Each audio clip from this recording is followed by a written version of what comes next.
The morning of October 1st, 2025, dawned bright over the Caribbean Sea, but tension simmered beneath the calm. The USS Arleigh Burke, a guided missile destroyer, was on a routine patrol to uphold international law and keep sea lanes open. The crew moved through familiar routines, engines humming, until a new contact appeared on radar.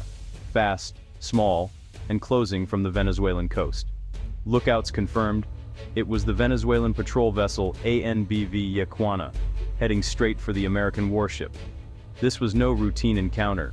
The Yaquana's direct approach was a bold, assertive move. Instantly, the mood on the Arleigh Burke shifted from relaxed to razor-sharp focus.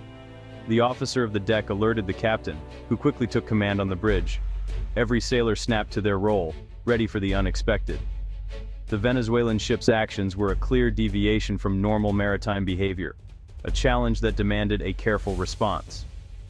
On the Yaquana, the crew was equally focused, tasked with confronting the U.S. presence and projecting Venezuelan strength. They were David facing Goliath, risking much to send a message to Washington and their own people. This was a calculated move, designed to assert sovereignty and test American resolve. Both crews knew the stakes. A single misstep could escalate into international crisis. The stage was set for a dangerous dance of power and restraint. The world watched as two nations prepared to test each other's limits. The Yaquana pressed its approach, ignoring maritime rules that require early action to avoid collision. The Arleigh Burke's captain, calm and resolute, ordered his ship to hold course and speed, a clear signal of confidence and commitment to international law. The Venezuelan vessel closed in, coming dangerously near, its crew watching the Americans as intently as they were watched in return. This was intimidation, a high-stakes game of chicken at sea. The Yaquana's captain was probing for hesitation, testing the US Navy's resolve. Every sailor understood the risk. A miscalculation could mean disaster. This was more than two ships. It was national pride and international posturing on display. The American destroyer stood as a symbol of global reach. The Venezuelan ship, a proxy for defiance. The gap narrowed to just a few hundred yards, engines rumbling across the water. The moment stretched thin, each side waiting to see who would blink first. Tension crackled in the salty air. The world held its breath. The next move could change everything. The Arleigh Burke's crew responded with discipline, not emotion. The captain initiated de-escalation. The radio man broadcast a clear warning on Channel 16. Venezuelan naval vessel, this is US Navy warship. You are on a collision course. Please alter your course to starboard. Silence from the Yaquana. No response. A deliberate escalation. Every detail was logged. Radio calls, positions, speeds, all captured by cameras and sensors. In the Combat Information Center, sailors tracked the Yaquana with the Aegis combat system, calculating every move with precision. Technology gave the Americans time to think, but it was training that guided their actions. The captain and his team ran through rehearsed protocols, aiming to de-escalate while maintaining strength. The goal: show professionalism, avoid provocation, and keep the crew safe. The US Navy built a case with every measured step, demonstrating who was the professional actor in this tense encounter. The Venezuelan silence was as loud as any threat. The Arleigh Burke's crew stayed focused, ready for whatever came next. This was a test of nerves, technology, and discipline. The world's eyes were on them. Every second mattered. The standoff intensified. With radio calls ignored and the Yaquana dangerously close, the Arleigh Burke's captain escalated signals. 5 short blasts from the ship's horn, a universal warning of danger, echoed across the water. Still, the Venezuelan ship held its course, shadowing the destroyer. The captain authorized the next move. An MH-60 Seahawk helicopter lifted off, circling both ships, a visible show of American capability. The helicopter remained unarmed, its presence a reminder of US superiority. Simultaneously, the Arleigh Burke's fire control radars briefly targeted the Yaquana, triggering alarms on the Venezuelan bridge. This was a silent but potent escalation, a warning without a shot fired. Each action was calculated. The helicopter kept its distance. The radar lock was brief. The US Navy walked a fine line, showing strength without provoking a fight. The Venezuelan captain was given every chance to back down without losing face. The American crew demonstrated readiness and restraint. The ball was in the Yacuana's court. The world watched for the next move. Tension hung heavy over the sea. The standoff teetered on a knife's edge. On the Arleigh Burke's bridge, tension was palpable. Young sailors, some on their first deployment, stood at their posts, eyes locked on the Venezuelan ship looming close. They trusted their captain and training, but the risk was real.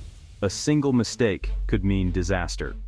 The captain, calm and precise, anchored the crew's focus, his decisions carrying the weight of lives and international consequences. On the Yacuana, the crew felt a different pressure, underdogs tasked with confronting a superpower. Their captain balanced national pride with professional caution, knowing he walked a tightrope between provocation and recklessness. For both crews, this was more than politics. It was personal, stressful, and real. They saw each other across the water, fellow mariners caught in a standoff shaped by distant leaders. In quiet moments, they wondered about the faces on the other ship, each just doing their job. The human cost of geopolitical games was never clearer. Every heartbeat counted. The bridge was silent, save for the hum of tension. The world outside faded to a narrow focus: the ship, the sea, and the challenge ahead. The next decision could define their futures. This standoff was rooted in a long, fraught US-Venezuela relationship. The Caribbean is a major drug smuggling route, and recent US-led busts traced back to Venezuela heightened tensions. Venezuela condemned these operations as violations of sovereignty, using them to rally domestic support and paint the US as an aggressor. The Yacuana's actions were a calculated response to US anti-smuggling patrols, a political message as much as a military one.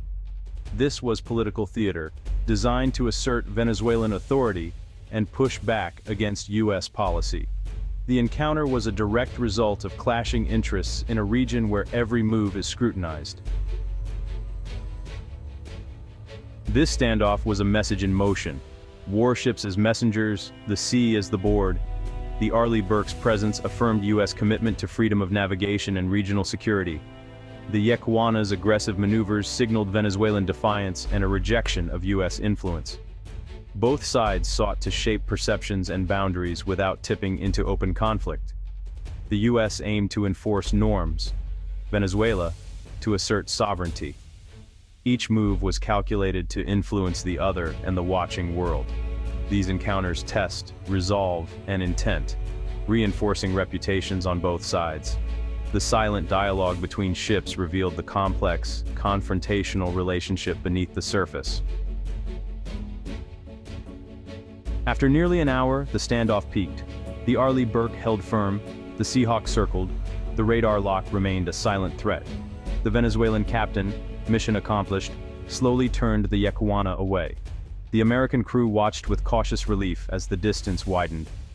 A final horn blast signaled professionalism and closure. The Arleigh Burke stood down, the helicopter landed, and routine returned. The Yacuana faded into the distance, the incident over without shots fired. Professionalism and restraint had prevailed. For the crews, it was a stark reminder of how quickly routine can turn to crisis. Calm judgment had averted disaster. The de-escalation in the Caribbean showcased US Navy professionalism and restraint. By following international law and measured responses, the Arleigh Burke's captain avoided conflict while upholding the mission. This approach strengthens America's global image as a responsible power. Yet, some argue restraint can be seen as weakness, inviting further provocation. Others insist it preserves stability and the moral high ground. The question remains, when does restraint protect peace? And when must resolve be shown more forcefully? There's no easy answer, only the ongoing challenge of navigating a turbulent world. The lesson in high-stakes encounters: judgment and professionalism matter most.